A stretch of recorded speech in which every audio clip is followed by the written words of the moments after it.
Okay, if I could have your attention, let's go ahead and start. There's one important announcement I want to make, and that is that if you have checked the class website, and if you check that page that talks about course information, about the point distributions for exams, you'll notice that there are bonus points for participating in activities in the class. And so at the end of the quarter, we will add a 2% bonus to your final exam. And what you need to do to earn that 2% is that there will be 3 surveys that we want you to complete. They're 5-minute surveys, all right? So this week, beginning April 7th, the first survey, it's a 5-minute survey, it won't take a long time, but the first one will come up this Sunday, all right? And so I'd like you to complete that. The second one will appear in the 9th week, the last week of class, a week before the last week of class, all right? And in the end, we would like you to complete the teaching evaluation. So if you complete all 3 surveys, then we will add the 2% bonus, all right? So look out for it. You know where to find, the survey instrument is on the EEE website, and you should be able to access it there, okay? All right. So let's just pick up where we stopped last time. And if you guys remember, last time we started looking at the Bronsted-Lowry definition for acids and bases, all right? And we finished up by saying that if you take, these are called aqueous solutions because they're in water. And we said that if you take an acid is a proton donor. And so an example of an acid, a generic example is H8. In water is the base, and we said that for the reverse reaction, the hydronium ion is the conjugate acid, and A- is the conjugate base. So if you take that solution, the conjugate acid-base pairs in that solution would be HA-A-, and hydronium ion and H2O. So in this case, water is acting as a base, all right? And we said since this is an equilibrium, we can write the equilibrium expression, and the equilibrium constant for acids in water is called the acid dissociation constant, all right? Likewise, we can have bases in aqueous solutions, and if you have a base, and let's say B is a generic base that is electrically neutral, then base in water, this acts as the base. Water now acts as an acid, all right? And you end up with BH+, which is the conjugate acid of B, and hydroxide, which is the conjugate base of the acid water, all right? And so what you have is, in that solution, you have 2 conjugate acid-base pairs, where BH+ is the acid form of B. So this is the acid. This would be its corresponding conjugate base. And water acts as an acid here, and its conjugate base would be hydroxide. Since the solution behaves as a base in water, now you can write this equilibrium expression in this form, and the equilibrium constant is called the base dissociation constant. So we went through that last time. Now today, we're going to move on to looking at water in greater detail. And one of the things that you would note is when you look at water, in the top reaction, you see that water acts as a base. And in the second reaction, water acts as an acid. So you can see that water has the ability to act as an acid or a base. So today we're going to look at water, and we know that water can act as an acid or a base. So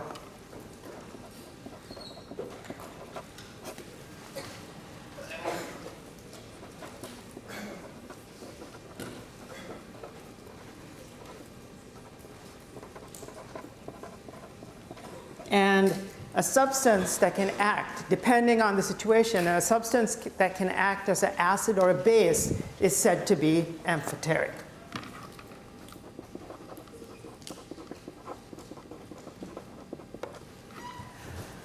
All right, and since water can act as an acid or a base, it turns out water molecules can react with themselves, all right, to undergo an acid-base reaction, all right? So water molecules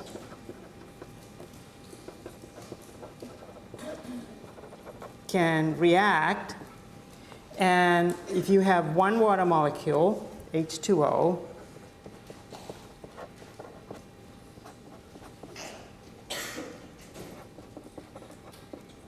giving you OH minus, where this, let's say this molecule is the proton donor, and if this is the proton donor, it acts as the acid. And if this is the proton acceptor, this would act as the base, all right? And for the reverse reaction, you know that this would be the proton donor. And so we call this the conjugate acid, and hydroxide would be the proton acceptor, and therefore this would be the conjugate base.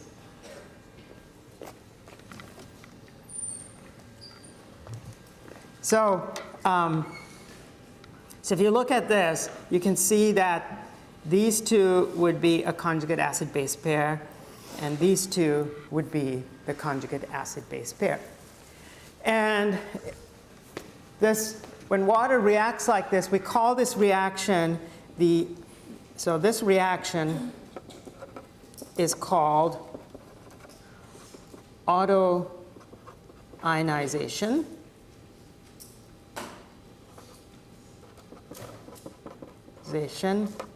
or autoprotolysis of water. All right, so we call this autoionization or autoproteolysis of water. And if I rewrite this equation, I can write it in this form where I can say now H2 molecules of water can give you hydronium ion aqueous plus hydroxide aqueous. And this is an equilibrium.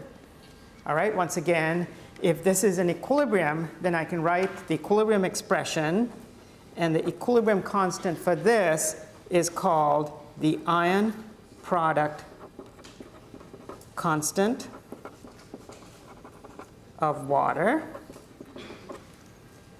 Kw, equals hydronium ion. The products would be the concentration of hydronium ion times the hydroxide.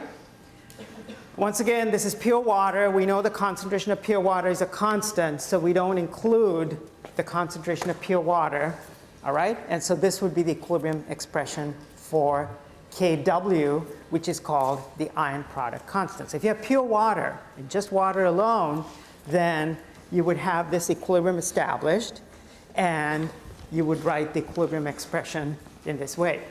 Now, at 25 degrees Celsius, at room temperature, Kw, remember it's a constant, and this value is 1 times 10 to the negative 14 moles squared per liter squared. So this is worth memorizing and remembering. So at 25 degrees Celsius, the Kw for water is 1 times 10 to the negative 14, all right? Now remember, I said that every time you look at an equilibrium constant, you want to look at the magnitude of that number. Is that number a really, really big number, or is it a really, really small number? Small. It's really small. It's much, much smaller than 1, all right? If that number is really small, what does that tell you about the equilibrium? You're going to have lots of reactants and very little products. So what this tells us is that at equilibrium, the amounts of hydronium and hydroxide ions have to be really, really small. So the preference is for water to stay as H2O rather than form H3O plus and OH minus. So out of millions of molecules of water, a very, very small fraction will form hydronium ion and hydroxide ion. In fact, we can calculate the concentration of the hydronium ion and hydroxide ions. And to do that, we would set up the table, or, let's try to figure out what is the concentration of hydronium ion and hydroxide ion. So this is the equation we're looking at. We're looking at liquid water undergoing autoionization to give you hydronium ion plus hydroxide ion. And so initial concentrations would be 0, 0. Since this does not appear in the equilibrium expression, we're really not interested in the concentration of water. But you know, what is the concentration of pure water? 55.6, okay? So we know what the concentration of pure water is, but because it does not appear in the equilibrium expression, we're really not interested in knowing how much is there. We can just avoid that altogether. Now, if you look at the change, we know that to begin with, there's 0 amounts of hydronium and hydroxide, so we know the reaction has to proceed in that direction in order to establish equilibrium. And therefore, you can say, once again, we're not really interested in that. You're going to form plus x. In reality, it'll be minus 2x plus 2x plus x, so plus x on that side. So therefore, at equilibrium, you'd end up with xx. And therefore, Kw, which is 1 times 10 to the negative 14 moles squared per liter squared, equals the concentration of hydronium ion times the concentration of hydroxide, which is x times x, which is x squared. So we know x squared equals that, and therefore x equals 1 times 10 to the negative 14 moles per liter. And therefore, we know that in pure water, so let me set that up. So in pure water, the hydronium ion concentration equals the hydroxide ion concentration, which equals 1 times 10 to the negative 14. This should be 1 times 10 to the negative 7 moles per liter. I'm sorry. This should be, there we are. Okay, so if you take the square, x squared would be 1 times 10 to the negative 7. All right? And so you can figure out. So if you calculate the concentration, you can see that the number is 10 to the negative 7. So the amount of hydronium ion and hydroxide ions in solution is really, really small. Can everybody see that? Now, if you're in water, and let's say we change the concentration of the hydronium ion in water. So if the concentration of hydronium ion is changed to, let's say, 0.10 molar. Okay, so instead of being in pure water, let's say I add an acid. I add hydronium ion to water, and I change the hydronium ion concentration in water. If I change the hydronium ion concentration in water, then automatically the hydroxide ion concentration would change as well. All right? And we can calculate the hydroxide ion concentration because we know Kw is a constant. So as long as you're at 25 degrees Celsius, we know Kw equals 1 times 10 to the negative 14 moles squared per liter squared, which is equal to hydronium ion concentration times the hydroxide concentration.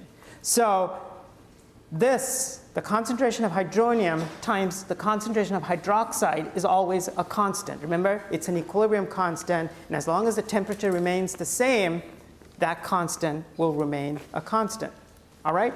And therefore, we can calculate the hydroxide ion concentration, and the hydroxide ion concentration would be Kw divided by the hydronium ion concentration, which is 1 times 10 to the negative 14 moles squared, liter squared, divided by 0.1 moles squared, moles per liter, the concentration of hydronium ion, and that will give me 1 times 10 to the negative 13 moles per liter.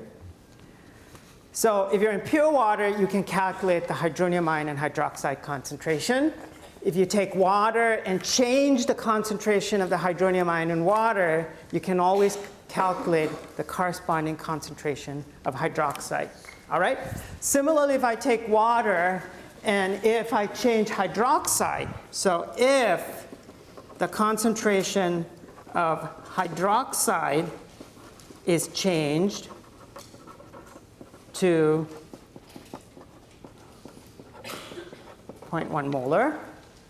So now you can do the same thing. Now if you add hydroxide to that solution, and now you start with pure water, you add hydroxide to that solution, and you've changed the concentration of hydroxide. And if you change the concentration of hydroxide, then we know that the hydronium ion concentration will change, because we know Kw equals hydronium ion times hydroxide, and therefore the hydronium ion concentration would be Kw divided by hydroxide ion concentration, which is 1 times 10 to the negative 14 moles squared per liter squared, divided by 0.10 moles per liter, and that will give me 1 times 10 to the negative 13 moles per liter hydronium ion.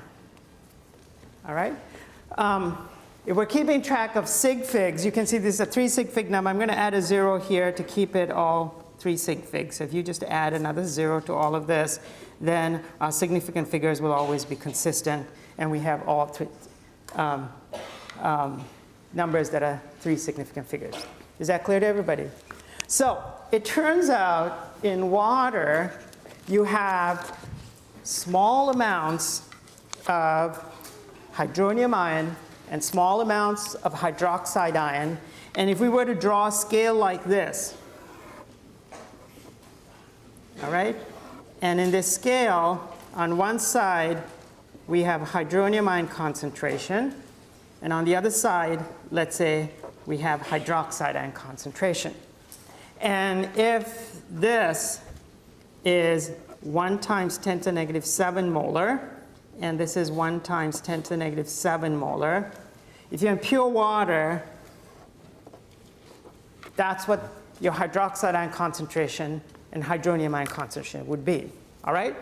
If on the scale down here, let's say this is 1 times 10 to the negative 14 molar, and this is 1 times 10 to the negative 14 molar. And up here, let's say this is 1 molar. Then what happens is that if your hydronium ion concentration is 1 molar, then your hydroxide ion concentration will go down. So if you raise the concentration of hydronium ion, then the concentration of hydroxide will go down, so that this times this gives you 1 times 10 to the negative 14. All right? If on the other hand you raise the concentration of hydroxide, then what happens is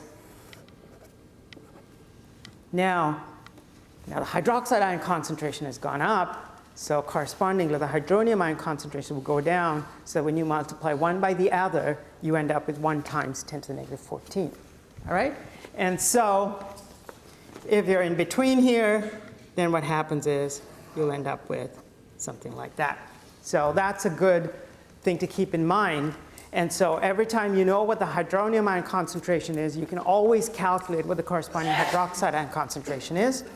And if ever you know what the hydroxide ion concentration is, you can quickly calculate what the corresponding hydronium ion concentration is. All right? So I just want to quickly show you. So we looked at autoproteolysis, or autoionization of water.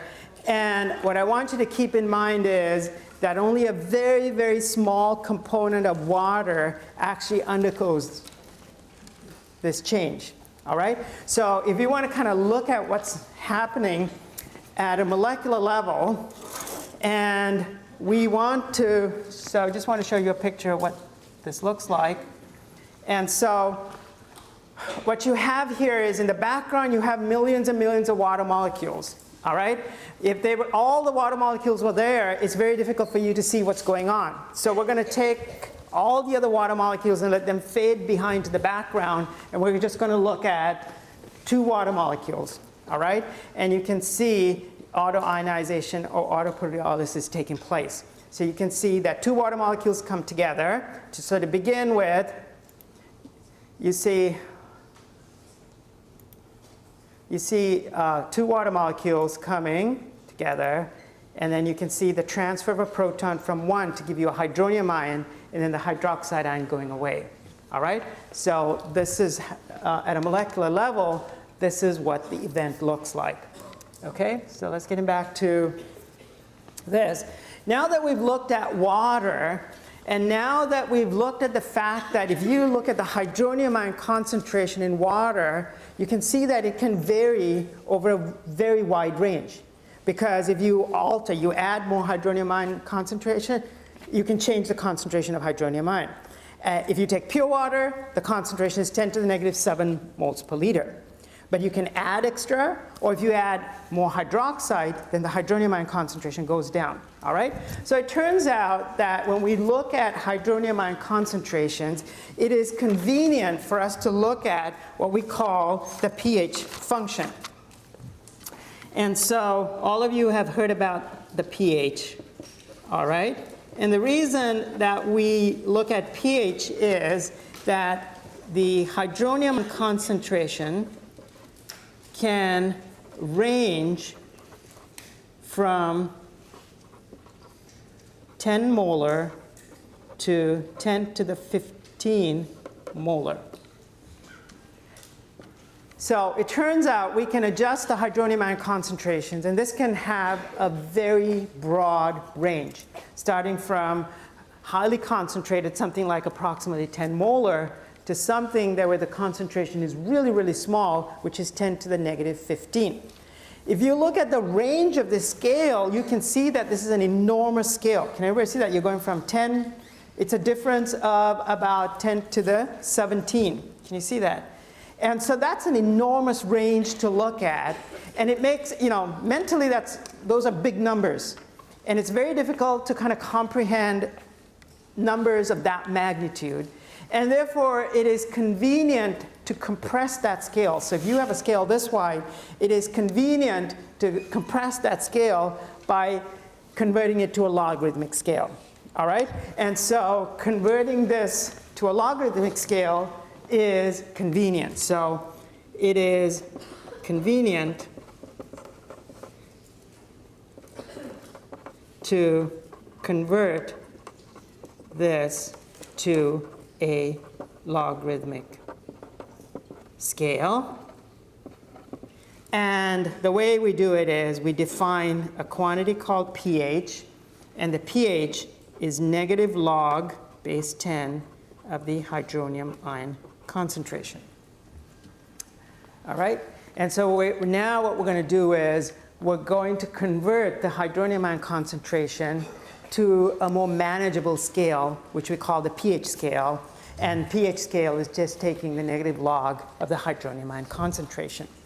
So if you take pure water, so if I take pure water, you know that in pure water, hydronium ion concentration is 1 times 10 to the negative 7 moles per liter. Therefore, if I want to calculate the pH of pure water, it will be negative log base 10, all right, 1 times 10 to the negative 7. Now, as all of you recognize that concentration has units, it's moles per liter or molarity or molar, but you can't take the log of a unit. So when we apply the concentration to this, we drop the unit because you can't take the log of a unit. And so if you put this in your calculator, it will tell you it's negative,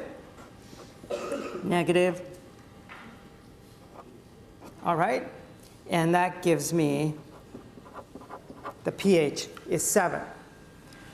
Now, when you keep track of significant figures, when you go from the log, from this concentration, if you look at that concentration, can you tell me how many sig figs does that concentration have to begin with?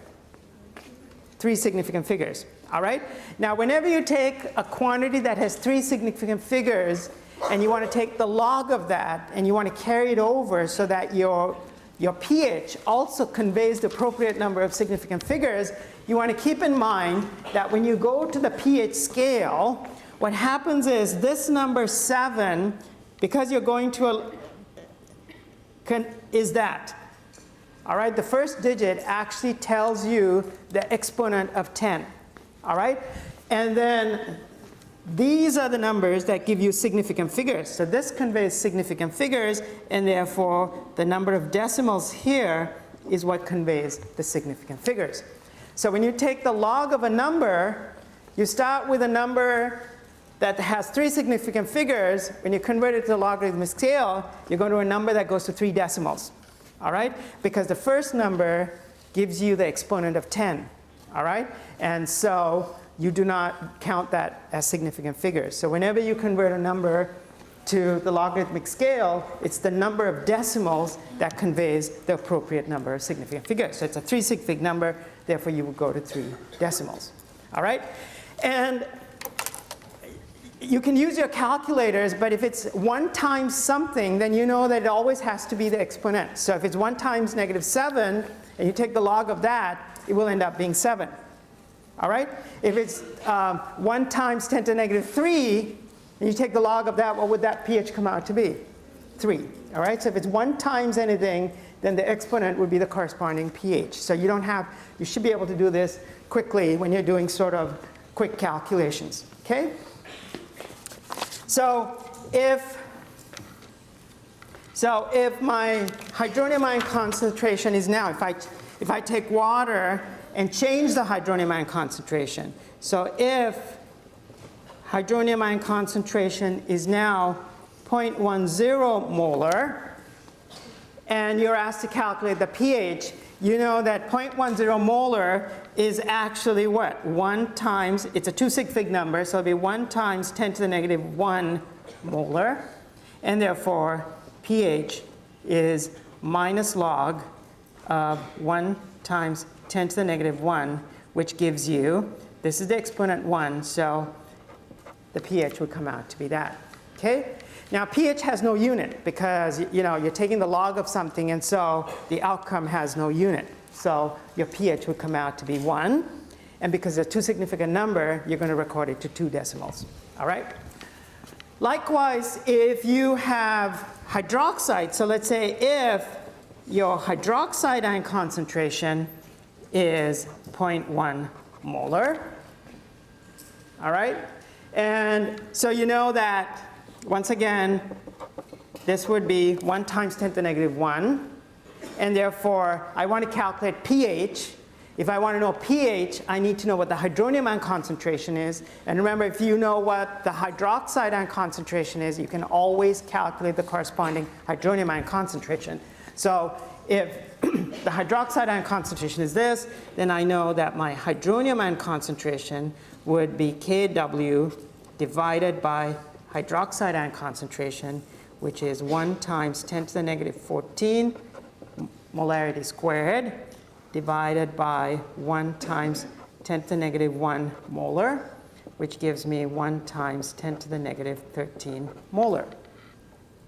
So now I've calculated the hydronium ion concentration. So if hydroxide is given, you calculate the hydronium ion concentration, then take the negative log of that. So I know pH would be negative log of 1 times 10 to the -13, which is a pH of 13.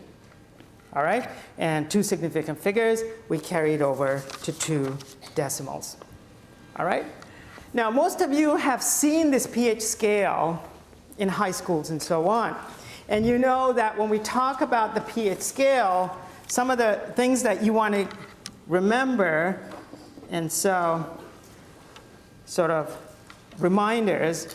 One is if you have a low pH, okay, low pH means high concentrations of H3O plus and low concentrations of OH minus. I hope you can read that. Okay? So whenever we say something has a low pH means, because you're taking the negative log of that number, a low pH means that you have large concentrations of hydronium ion. And if you have large concentrations of hydronium, it means that you have low concentrations of hydroxide. All right?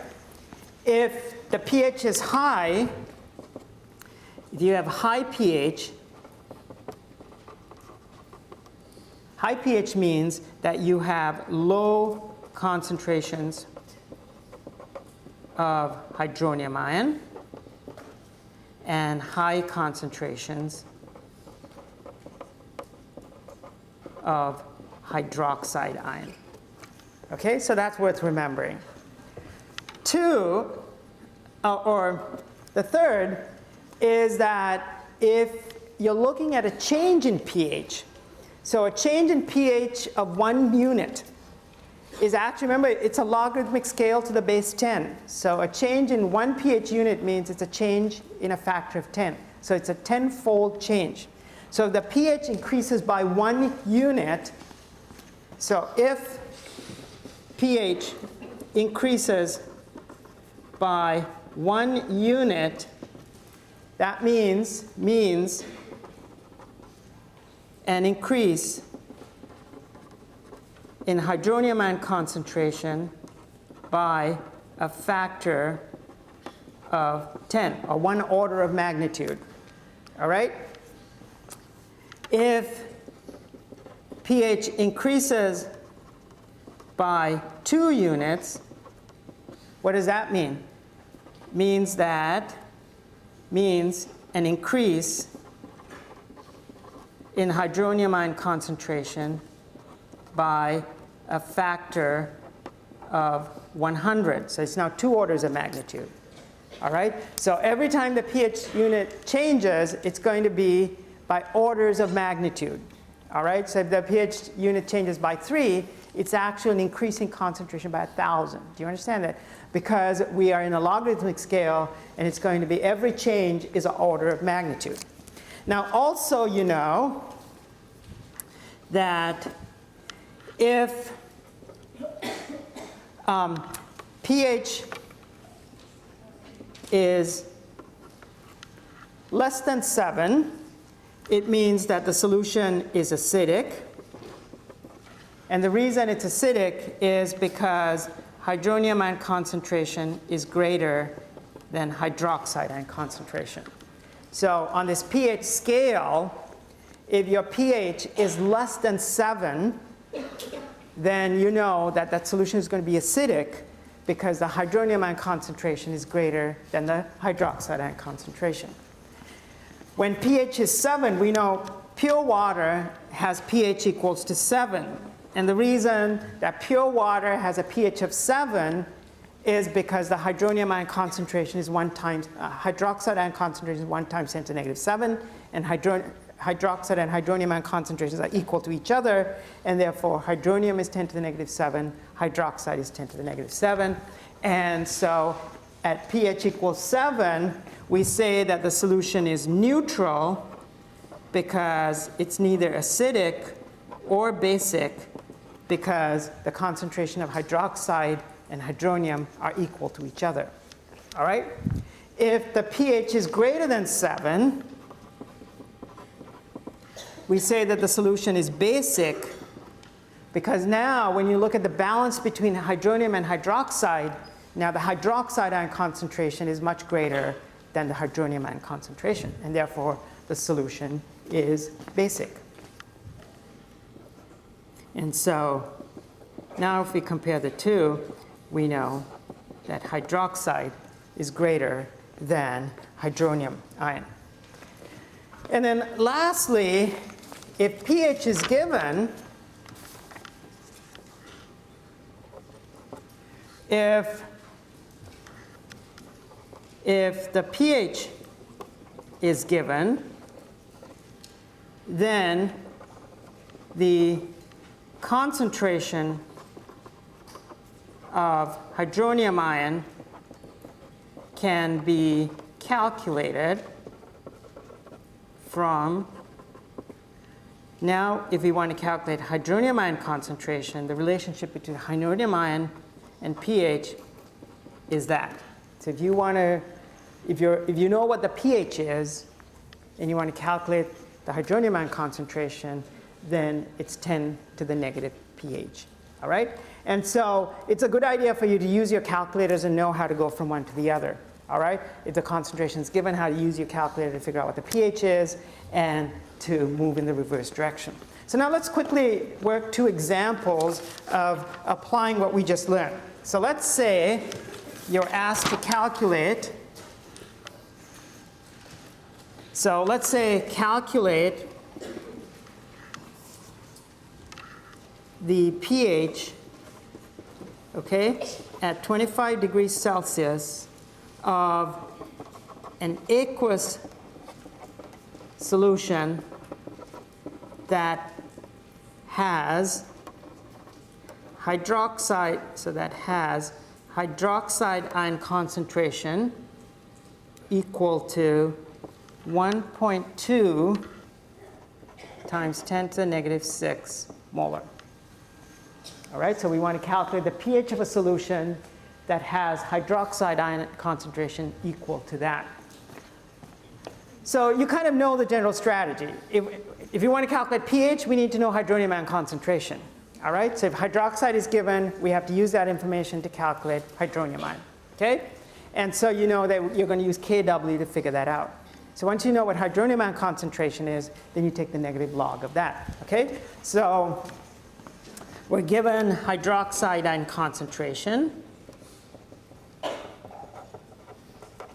Therefore, hydronium ion concentration would be Kw divided by hydroxide.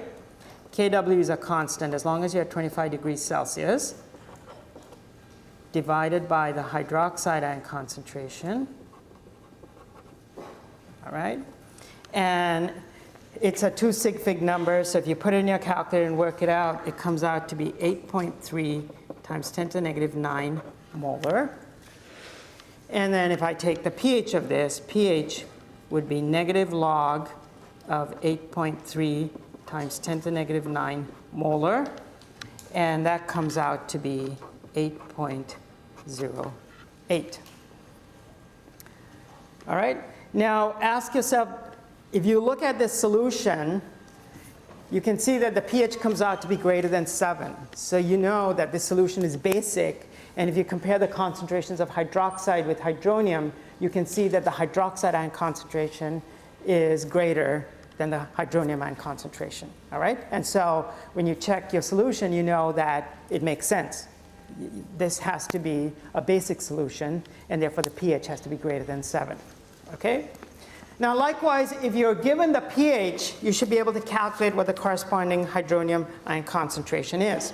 So let's say the pH of grape juice, the pH of a sample of grape juice at 25 degrees Celsius is 2.85.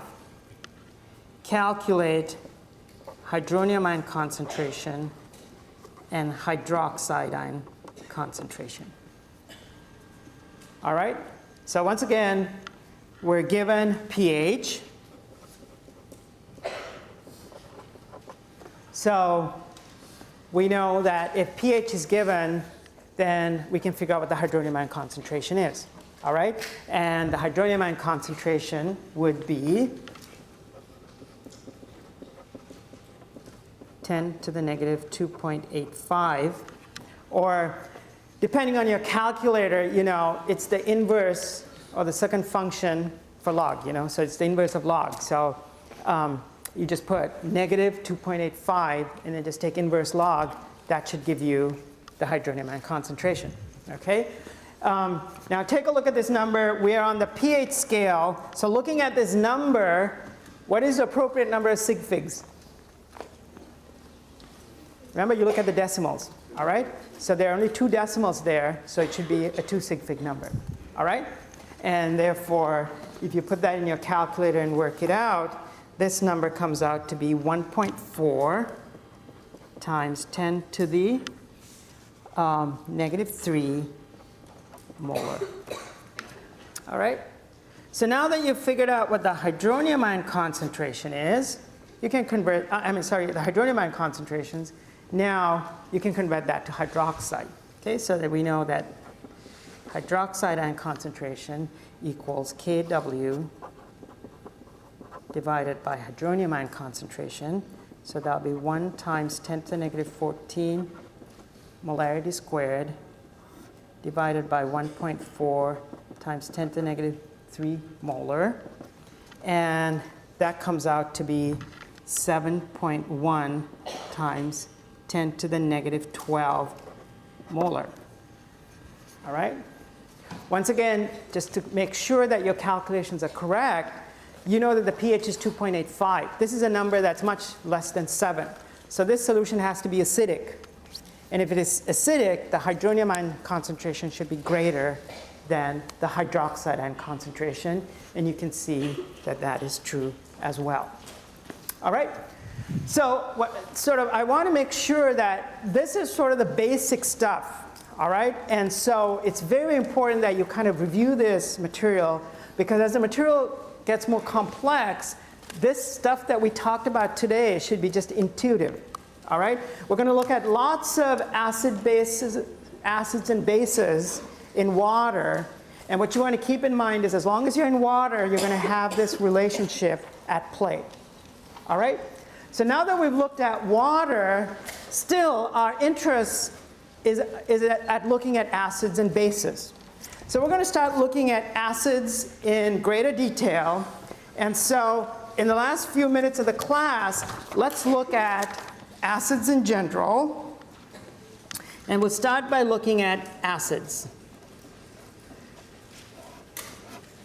All right? Now if you take acids, acids can be strong acids or weak acids. All right? And if we start with a strong acid, an example would be hydrochloric acid. So an example of a strong acid is hydrochloric acid. The fact that it is an acid tells us that if we were in water, the equilibrium that would be established would be HCl aqueous in water, giving you hydronium ion concentration plus Cl minus aqueous. All right? And so the reason it acts as an acid is because when you place it in water, it produces hydronium ion. All right? And so you have, in the background, you have water. And in the background, the water has 10 to the negative 7 hydronium and 10 to the negative 7 hydroxide. But by virtue of the fact that you put HCl in there, now your hydronium ion concentration is going to go up. All right? Because what's happening is when you place this in water, you're producing hydronium ion. Okay? So this acts as an acid because it's producing hydronium ion. And since this is an equilibrium and we're looking at an acid, we know Ka, the equilibrium is described by Ka, which is the acid dissociation constant, and this is of the order of 10 to the 7. So if you look at 10 to the power 7, so there's an equilibrium. Remember, every time you look at an equilibrium and you have an equilibrium constant, you look at the magnitude of that number. When you look at the magnitude of that number is enormous or really small? Enormous. This number is so big that it's difficult to accurately calculate that number because you can't experimentally measure numbers that huge. Do you get it? So if you look at the Ka value, it's an enormous number. So what does that tell you? When equilibrium is established and you have the mixture, what does that tell you? You've got lots of products and very, very little reactants. Do you see that? And whenever you form lots of hydronium ion, lots of products, it means that it's almost going to completion. When equilibrium is established, the reaction is almost completely on the right-hand side. All right? And that's why these are called strong acids, because their Ka number is enormous. Remember, the cutoff is 1. If you have a 50-50 mixture, it's 1.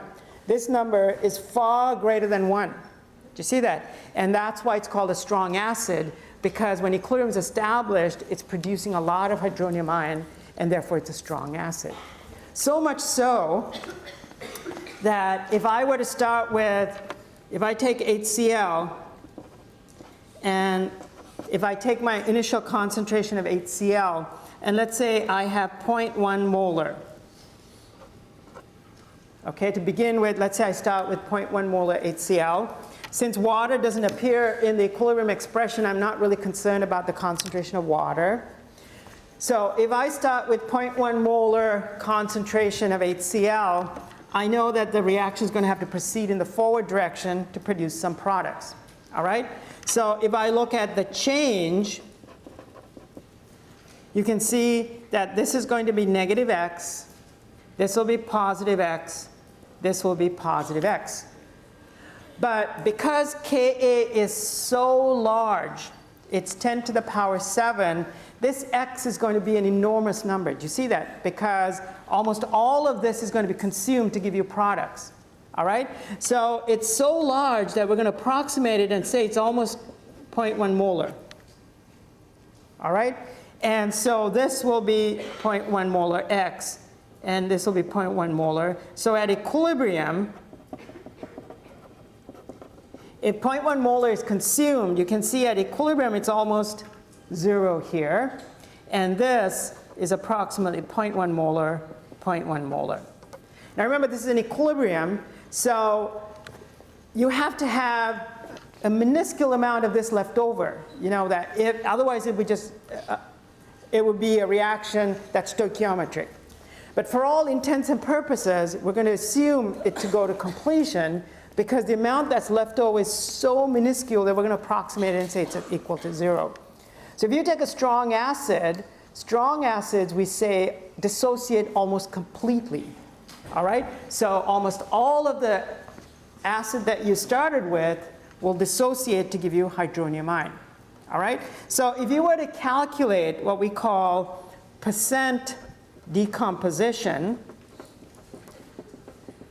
or when we deal with acids, this reaction is called dissociation, so we call it percent dissociation.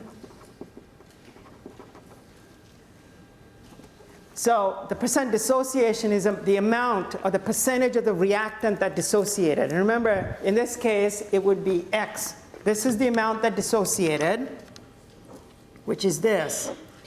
All right? So the percent dissociation would be X divided by what we started with, which is 0.1. So this comes from here. This number comes from there. All right? It's the initial amount. And X is the amount that dissociated. So you can see that almost all of it, so it's roughly 0.1 molar dissociates, divided by 0.1 molar is what we started with, times 100. And so that gives me roughly 100%. So the take-home message is that if you take strong acids, they dissociate to 99.9999, which rounds off to 100. You see that? Because it's an equilibrium, and when equilibrium is established, the equilibrium lies entirely on the product site. So almost all of the strong acid dissociates completely, and so strong acids have dissociations, or percent dissociations, that are large. It's almost of the order of 99.9999%. Does that make sense to everybody? All right? Next time we'll take a look at weak acids.